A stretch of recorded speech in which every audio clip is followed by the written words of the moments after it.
বিকেলে একটু ঘুরতে বেরিয়েছিলাম, তারপরে দেখলাম কালকের মোড় বাজারের পুজো ছিল আজকে, আর সকাল থেকেই কিন্তু সাজানোর প্রস্তুতি চলছিল এখানে। আর রংসিংহে মাঠে আসলাম, এখানে দেখলাম বাচ্চারা এখনো কিন্তু খুব ভালোই খেলে। তারপর নদীর বাঁধের দিকে গেলাম, একটু ভিডিও শুট করার ছিল, তাই নদীর বাঁধে আসলাম, ভিডিও শুট করলাম। ভিডিও শুট করা কমপ্লিট হলো, ওখান থেকে বেরিয়ে গেলাম শিয়াগঞ্জ যাওয়ার উদ্দেশ্যে। নমস্কার পাবলিক, আমি পরিতোষ, হুগলি জেলার হায়াতপুর থেকে বিলং করে। আমি ব্লগিংটা শখ পারপাসেই করি।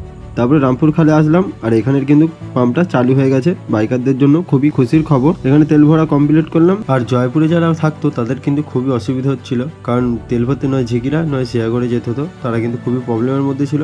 এখন কিন্তু প্রবলেম সলভ হয়ে গেছে। তারপরে বেশ কিছুক্ষণ গাড়ি চালালাম, পৌঁছে গেলাম পুজো মণ্ডপে। এদিকে পুজো মণ্ডপটা বেশ সুন্দরভাবেই সাজিয়েছিল, আর হালকা হালকা হাওয়া দিচ্ছিল। তারপরে মায়ের দর্শন করলাম, মাকে কিন্তু পুরো ফুলে ভরে দিয়েছে। আর এই দিকে দেখো অনেক ভক্তের কিন্তু সমাগম ছিল এখানে। তারপরে এখানে ঢাকঢোল বাজিয়ে কি নিয়ে যাচ্ছিল দেখো, এখানে ঢাকঢোল বাজিয়ে পাঁঠা নিয়ে যাচ্ছিল মায়ের কাছে বলি দেবে। আচ্ছা, তোমরা একটা প্রশ্নের উত্তর দাও, একটা মানুষের প্রাণ বাঁচানোর জন্য আর একটা জীবের প্রাণ নেওয়াটা কি উচিত? যদি মায়ের কাছে মানত করারই হয়, তোমরা বাতাসের করো 10 কেজি 20 কেজি 1 বস্তা